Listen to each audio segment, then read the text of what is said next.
So this is chapter 13 called Using Psychodrama for Unresolved Pain. And I'm recording it like this because my audio on my computer was not working for recording on PowerPoint. So this is how I've been doing it for the other classes. So I'm going to do it like this, recording off of my iPad. So I'm just going to flip through the slides and I'm going to read a little bit from the book for some of the examples. And so yeah, here we go. So what is psychodrama? So the book defines it as using deep action methods to explore and work through issues identified by clients. Stay in empathic mode, involves healing of the person in pain, and the process of dealing with unresolved pain, loss, trauma, I made a typo there, trauma, trauma, and trapped emotions. So the power of psychodrama in therapy. So psychodrama uses an action method to do therapy. It's powerful, flexible, and adaptable to all treatment settings. And it reaches the zenith, I don't know how to say that word, I believe that's how you say it, of all experimental therapies. So liberated self-expression and heightened awareness. So experimental methods such as psychodrama fuel the power of therapy by setting clients free from experiential avoidance and suppression, plunging them into a liberating kind of self-expression unimagined by the clients. Such energy can certainly liven up a sluggish and deadlocked group. This is taken from the book from Dayton of 2005, finds that experimental techniques work effectively in helping members deal with addiction-related losses and grief, providing opportunities for the addict to develop heightened self-awareness and even personal empowerment. So corrective emotional experiences and a sense of closure. So psychodrama creates opportunities for group members to do so, say or hear in the here and now, and what they could do, say or hear in the here and then. So the here and now is basically what's happening currently in your life versus the here and then, which is something that people always are anxious about, like the future and what's going to happen eventually. Psychodrama uses actions to provide for clients corrective emotional experiences as well. So enactment and the shift between the experiencing ego and observing ego. So enactment is used to bring clients' interactional difficulties into a session. So in a group setting, reenactment brings the past to the present, so allowing members to work through unfinished business in a favorable way. So that's versus thinking about the past in a negative way. In individual therapy, this brings clients' internalized figures into the here and now, so the present, allowing clients to reconstruct their encounters in a certain therapeutic way. So basic concepts of psychodrama applicable to group practice. So the book talked about different terms, and they highlighted them in the book. So protagonist is the presenting member. So this is the member of the group whom the enactment surrounds is the protagonist. Two or more might engage as co-protagonists to work through conflicts or experience something new. The double, so our group members like to use the term alter ego, or another side of oneself or second self for the double. The double has been proven to be a powerful psychodrama technique through which the healing of unresolved pain can take place. And then the auxiliary refers to a member who enacts the role of someone in a protagonist's life, a family member, friend, supervisor, or some other person. Auxiliaries often are able to raise very intuitive and insightful points that might never have occurred to the group facilitator. So these are just some terms that they talked about. Continued on, so the director is the group leader, of course. They facilitate the enactment of the members' internalized interpersonal dynamics in a group. They facilitate the protagonist's needs to try on a different role, or when the supporting players need to portray some internalized significant figures. The audience, so the group itself. The group acts as a reality check because the more people who have seen and heard the member's expression, the less likely the member is to retreat behind natural defenses, and the audience provides the maximum feedback of the certain group. So our first case scenario, I think there was 3 case scenarios in the book, but I picked just 2. So I picked Jeff and then I picked Joe. So about Jeff, just brief history of being bullied. The effect of this painful event haunts him to this day. His voice quivered, hands trembled, and he reported his heart was pounding while he was in the group. During the particular session, Jeff spoke of how he hated soccer as a child because he was tortured by his teammates. Adding insult to injury, his coach and the parents of his teammates joined forces to scold him for his less than perfect performances. He was able to rationalize why his teammates acted like jerks, but he could not understand why the adults who also treated him, to use Jeff's words, like shit. He thought that he must be truly worthless to deserve such treatment. So setting up the enactment of reformed auxiliaries. So the group members had compassion for Jeff's pain and suffering, and they felt a loss for how to help him heal from it. The leader decided to engage the group with the psychodrama technique by enacting the reformed auxiliary. So this is a paragraph from the book. So it says, to the whole group, Jeff has suffered from the humiliation of bullying long enough. I wonder whether we can try something to help him release his pain. I wonder who might want to take on the roles of the bullying kids, the coach, or the bullying parents. If you do, please use your imagination. Put yourself in the role and say something with emotions, something from the heart, something that Jeff needs to hear but never did. When you are ready, please speak to Jeff directly. So the reformed auxiliaries speak. So this is the group speaking. So many members jumped in to participate in the enactment. The following words of the reformed auxiliaries. Ginger enacting the role of the reformed bully parent. So, right here in the book. So, Jeff, I am so sorry. All I was thinking about was winning, and I did not even see the little boy who I was yelling at. If a parent had spoken to my kid the way I spoke to you, I would have punched him. I forgot the purpose of soccer, which is to teach teamwork and how to support each other. I acted the exact opposite. I was sorry the moment I said those horrible words, and I was so embarrassed when I got home. But I never had the courage to apologize. Now that you brought it up, you have given me another opportunity to say how sorry I am. Thank you for being strong enough to talk about it today. I'm so sorry that I was an adult bully. I'm so sorry that you carried this pain with all these years, and I am the cause of that pain. I hope that you can accept my apology. So that was one of the auxiliaries speaking to Jeff. The impact of the psychodrama, that the techniques that were used on Jeff.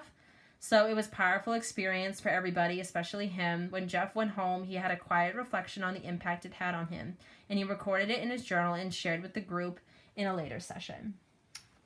And then this is the group. I was feeling really nervous right after sharing the part about how the parents made fun of me. I noticed that my voice cracked a little, and I felt somewhat embarrassed and wanted to hide.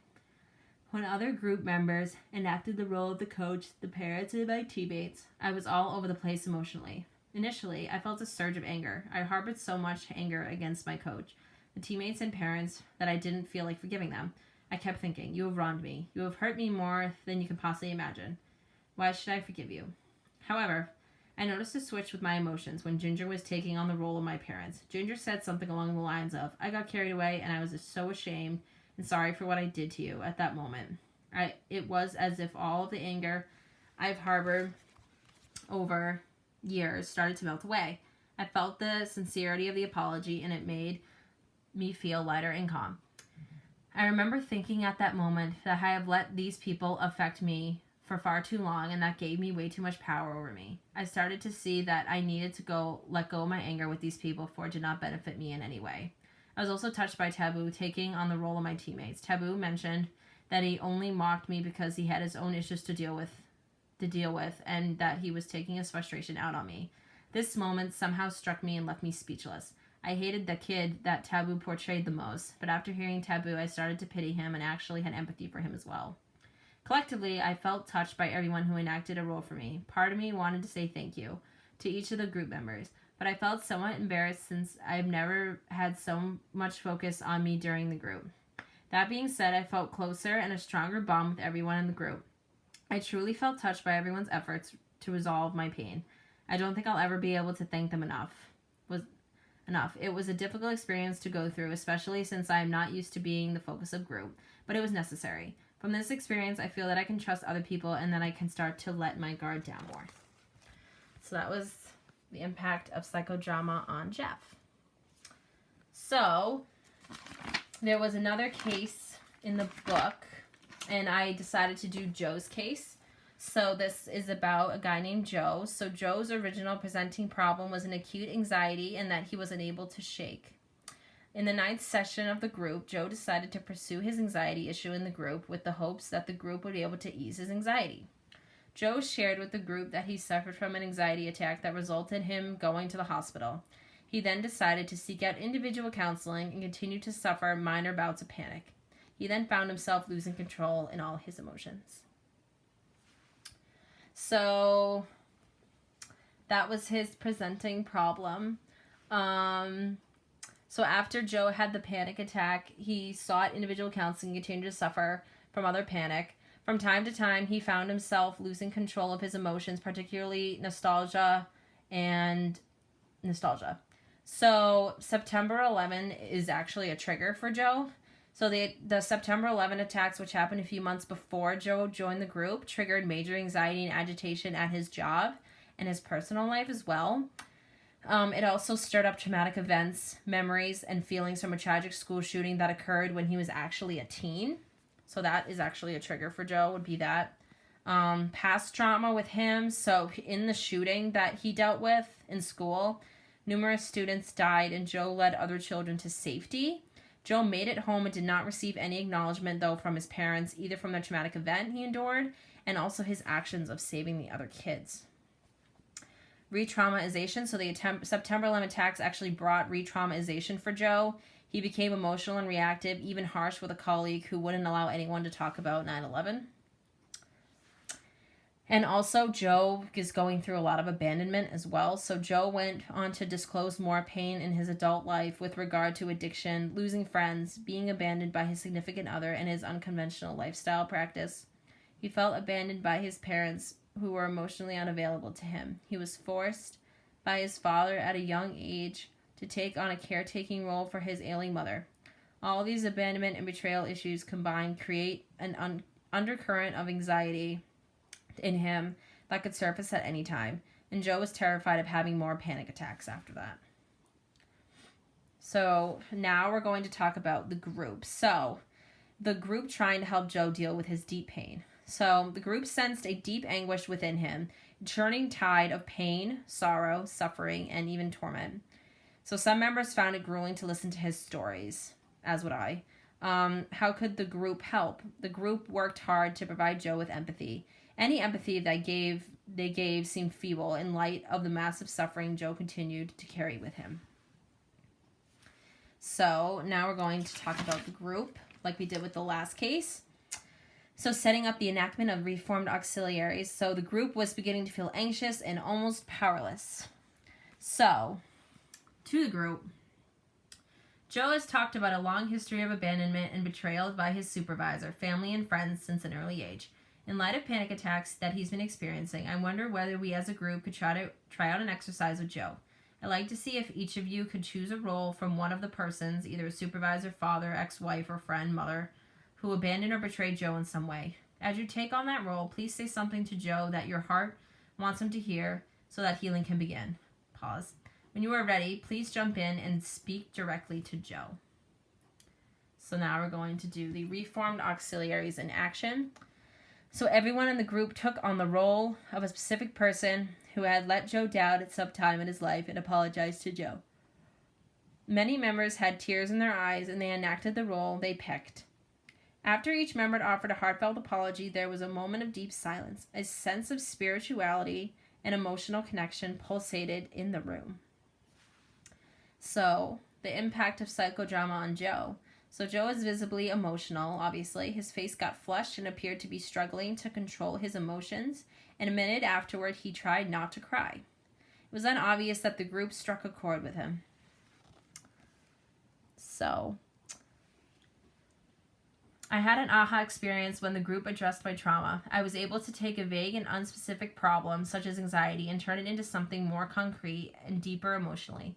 What really hit home for me was listening to Sheena, I think that's how you say it, portraying my father, and May portraying my former supervisor. Somehow when Sheena, portraying my father, asked my forgiveness for failing to protect me from my mother's emotional excess and drama, it really got to me. I felt like I was going to lose it right in there. May sensed it and asked me to close my eyes. I was then able to pull it together and continue listening to Sheena.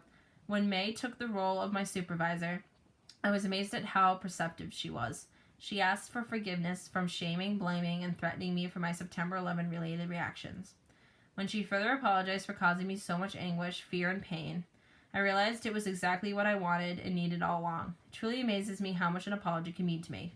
The fact that I was hurt and harmed and deserved an apology was such a simple fact. However, it had somehow escaped me throughout my life. Kim summed it up for me by betraying my mom with a simple, no-frills message. I'm sorry and I love you even though I could not express it at times. I had come further along in forgiving my mother than I realized. Everybody surprised me that night. My sibling rivalry with Jim and Ron in the group ended that night. My transference with the leader melted away and she reached out to me in enactment as my supervisor.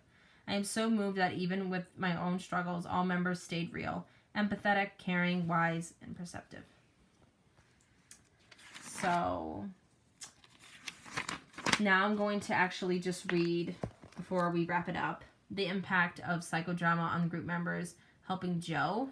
So these are just all the reflections of all the other group members. So this was Anna's reflection. So when the leader invited the group to enact the role in Joe's life and say something to him, I struggled with it. I felt tears in my eyes, and I still am not sure of the reason. Maybe I feel as if I need an apology from people who hurt me in the past as well, but I am not brave enough to ask.